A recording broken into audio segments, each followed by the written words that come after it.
আওয়াজটা শুনে আশা করছি বুঝতে পারছেন কতটা মুচমুচে হয়েছে। এইরকম মুচমুচে স্ন্যাক্স রেসিপি আজকে আমি শেয়ার করছি। সন্ধেবেলা হালকা খিদে মেটাতে আপনারা অবশ্যই এই নাস্তাটা আপনারা বাড়িতে বানিয়ে নিতে পারেন।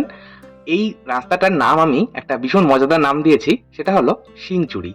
কারণ এই নাস্তাটায় আপনারা সিঙ্গারা আর কচুরি দুটোর স্বাদই কিন্তু একসাথে পাবেন, এই জন্যই এর নাম শিংচুরি। বানানো ভীষণ সহজ, আমি চেষ্টা করেছি একদম ঘরোয়া উপকরণে, হাতের কাছে যা যা উপকরণ থাকে সেই উপকরণগুলো ব্যবহার করেই এই নাস্তাটা বানানোর। আসুন তাহলে শুরু করা যাক আজকের ভিডিওটা। প্রথমে আমরা এই শিংচুরির জন্য একটা আটার ডো তৈরি করব। তার জন্য নিয়ে নিলাম একটা গ্লাস মেপে 1 গ্লাস পরিমাণে আটা, ওজন হিসেবে 250 গ্রাম। এরই মধ্যে খুব সামান্য জাস্ট 1/4 চা চামচ মতন লবণ দিচ্ছি, আর দিয়ে দিচ্ছি হাফ চা চামচ জোয়ান।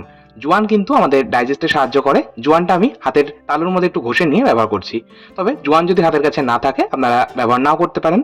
এর সাথে আমি দিয়ে দিলাম ময়ানের জন্য 2 টেবিল চামচ রিফাইন্ড অয়েল বা সাদা তেল। তেলটা একটু বেশি পরিমাণে দিলেই ভালো হয়। এখন আমি খুব ভালো করে এই সমস্ত উপকরণ আটার সাথে মিশিয়ে নিচ্ছি, মানে ময়ান দিয়ে নিচ্ছি। ঠিক যেমন আমরা লুচি পরোটা কিংবা সিঙ্গারা কচুরি বানানোর জন্য আটা বা ময়দার ডোটার মধ্যে খুব ভালো করে তেল বা ঘি ময়াম দিয়ে থাকি, ঠিক সেইভাবে ময়ামটা দেবো।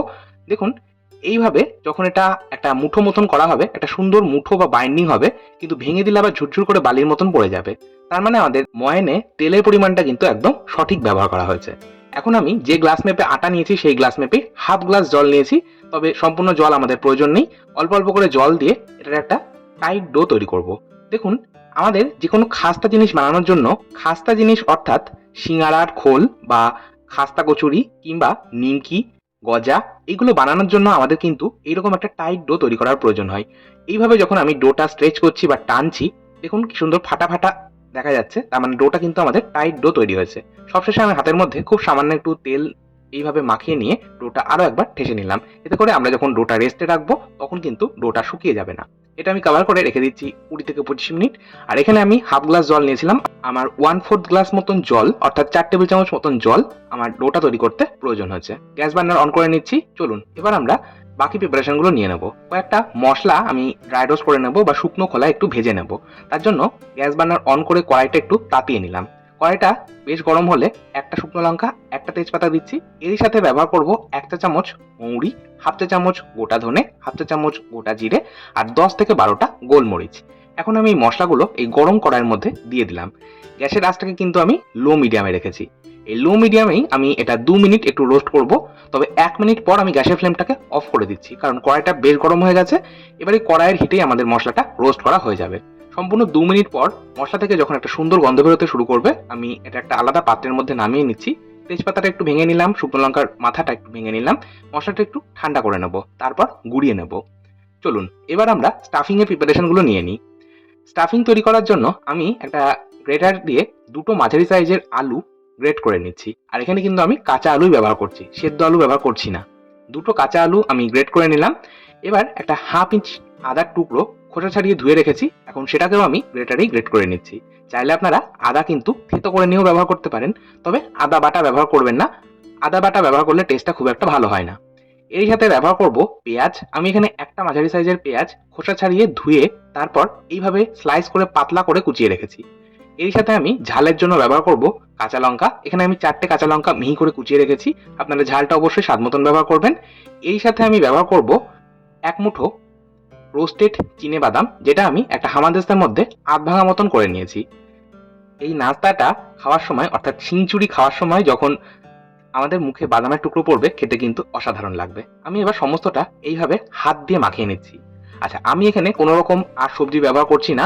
আপনারা যদি ইচ্ছে হয় অবশ্যই গাজর, ক্যাপসিকাম ব্যবহার করতে পারেন, আবার চাইলে একটু বাঁধাকপিও কুচিয়ে নিয়ে ব্যবহার করতে পারেন। আচ্ছা, আমি এবার যে মশলাটা রোস্ট করে রেখেছিলাম সেটা ঠান্ডা হয়ে গেছে, একটা গ্রাইন্ডিং জারের মধ্যে দিয়ে এটা পাউডার করছি। তবে এটা কিন্তু আমি একদম মিহি গুঁড়ো করবো না, একটু দানাদার রাখবো, তাহলে খেতে ভালো লাগবে। চলে যাচ্ছি নেক্সট স্টেপে। আমি আবার গ্যাস ওভেনের কাছে চলে এলাম। এবার স্টাফিংটা তৈরি করব। তার জন্য কড়াইয়ের মধ্যে দিয়ে দিলাম 1 টেবিল চামচ সর্ষের তেল। আমি স্টাফিংটা সর্ষের তেলে তৈরি করছি। আপনারা চাইলে ঘি দিয়েও কিন্তু স্টাফিংটা তৈরি করতে পারেন, তবে সাদা তেল দিয়ে করবেন না। ঘি অথবা সর্ষের তেল ব্যবহার করলে স্টাফিং এর স্বাদটা বেশি ভালো হবে।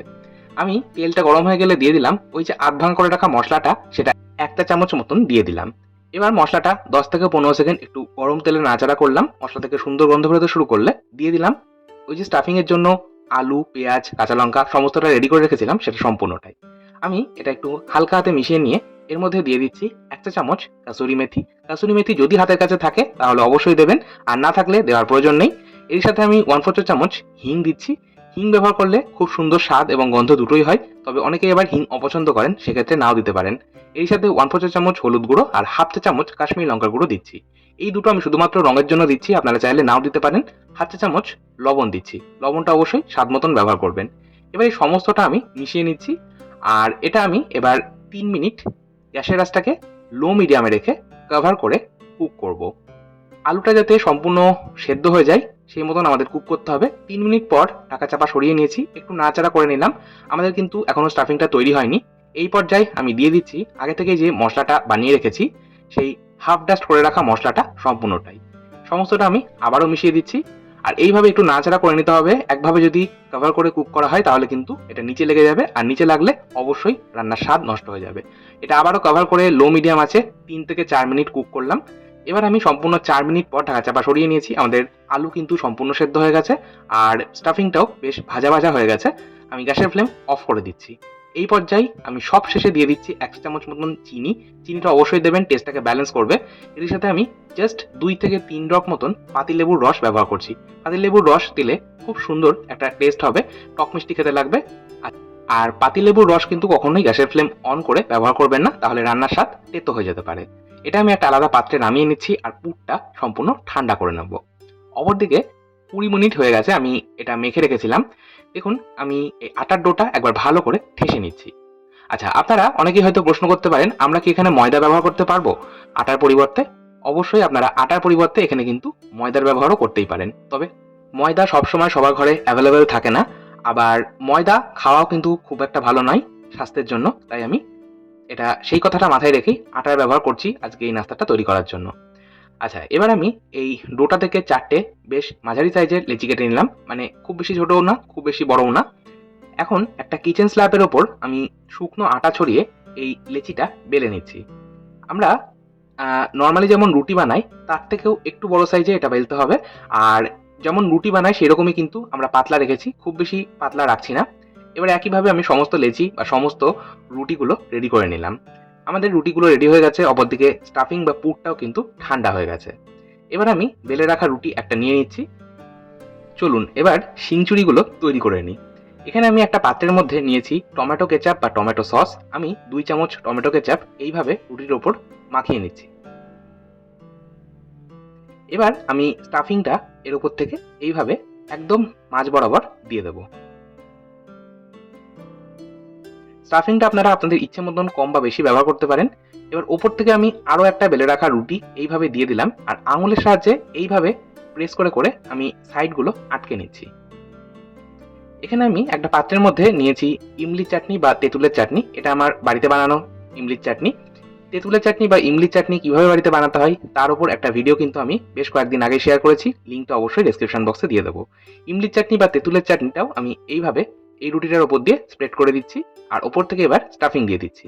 আচ্ছা, আপনাদের কাছে যদি তেঁতুলের চাটনি না থাকে সেক্ষেত্রে আপনারা কিন্তু গ্রিন চাটনি বানিয়ে নিতে পারেন। গ্রিন চাটনির বেশ অনেক রকম রেসিপি আমি অলরেডি শেয়ার করেছি, আপনারা প্লিজ একবার চেক করে নেবেন। আর যদি গ্রিন চাটনিও ব্যবহার করতে না চান সেক্ষেত্রে নাও ব্যবহার করতে পারেন। আচ্ছা, এবার আমি এই একইভাবে সম্পূর্ণ ৪টে রুটি রেডি করে নিলাম। এবার এই সাইডগুলো এইভাবে আমি ফোল্ড করে নিচ্ছি। দেখুন এইভাবে সুন্দর করে এটা প্রেস করে একটু ভাঁজ করে নিতে হবে। তারপর আমি একটা ছুরির সাহায্যে এইভাবে কেটে নেব। ঠিক যেভাবে আমরা পিৎজা কেটে থাকি সেইভাবেই আমি ৪ ফালি অথবা ৮ টুকরো করে নেব। আপনারা চাইলে কিন্তু এটা সম্পূর্ণ গোটাটাই ফ্রাই করতে পারেন, তবে আমার মনে হয় সম্পূর্ণ গোটাটা যদি ফ্রাই করা হয় তাহলে সময়টাও অনেকটা বেশি লাগবে, আর এটা কিন্তু একদম ভেতর পর্যন্ত প্রত্যেকটা রুটির লেয়ার ঠিক মতন ফ্রাই হবে না বা ভাজা হবে না। তাই আমি এইভাবে সাজেস্ট করব টুকরো করে কেটে নিয়ে তারপরেই টুকরোগুলো আলাদা আলাদা করে ফ্রাই করার। আচ্ছা, আমি এবার এই টুকরোগুলো একটা আলাদা প্ল্যাটারে তুলে নিচ্ছি। চলুন এবার এগুলো ভেজে নেওয়ার পালা। আমি একটা ফ্রাইং প্যানের মধ্যে দিয়ে দিলাম রিফাইন্ড অয়েল বা সাদা তেল। অবশ্যই আমি সাদা তেল ব্যবহার করব এটা ফ্রাই করার জন্য। তেলটা ভালো মতন গরম হয়ে গেলে গ্যাসের আঁচটাকে মিডিয়ামে রেখে আমি এই টুকরোগুলো দিয়ে দিলাম। এবার এটা গ্যাসের আঁচ মিডিয়ামে রেখেই ভেজে নিতে হবে। ম্যাক্সিমাম ৪ থেকে ৫ মিনিট সময় লাগবে গ্যাসের ফ্লেম লো মিডিয়ামে রেখে এটা ফ্রাই করতে। একটা দিক হালকা ভাজা হয়ে গেলে আমি এটা উল্টে নিচ্ছি। এটা মিনিট 4 সময় ধরে গ্যাসের আঁচ মিডিয়ামে রেখে ওলট পালট করে ভেজে নিতে হবে। আমি এবার এটা তেল থেকে ছেঁকে তুলে নিচ্ছি। এখন এইভাবে বাকি টুকরোগুলো ভেজে নেব। গ্যাসের আঁচটাকে কিন্তু আমি আবারও বলছি মিডিয়ামে রেখে ভাজতে হবে, আর একটু সময় নিয়ে ভাজতে হবে, তাহলে ক্রিস্পিনেসটা বা মুচমুচে খুব ভালো হবে। আচ্ছা, আর একটা কথা, আপনাদের যদি এইরকম ডিপ ফ্রাই করতে ইচ্ছে না হয়, আপনারা কিন্তু স্যালো ফ্রাই করতে পারেন, আবার চাইলে এয়ার ফ্রাইও করতে পারেন। তৈরি হয়ে গেল আমাদের শিংচুরি, অর্থাৎ সিঙ্গারা আর কচুরির সংমিশ্রণে তৈরি শিংচুরি। খেতে কিন্তু অসাধারণ লাগে। আপনারা প্লিজ একবার বাড়িতে এইভাবে ট্রাই করুন। আশা করছি আপনাদের প্রত্যেকের কিন্তু ভীষণ ভালো লাগবে। বাড়িতে থাকা বাচ্চা থেকে বড় প্রত্যেকে কিন্তু একদম সোনামুখ করে খাবে, আর আপনার কিন্তু প্রশংসাই করবে। আর এই শিংচুরির মধ্যেই কিন্তু 2 রকম সস আমি ব্যবহার করেছি, মানে ইমলির চাটনি আর টমেটো সস।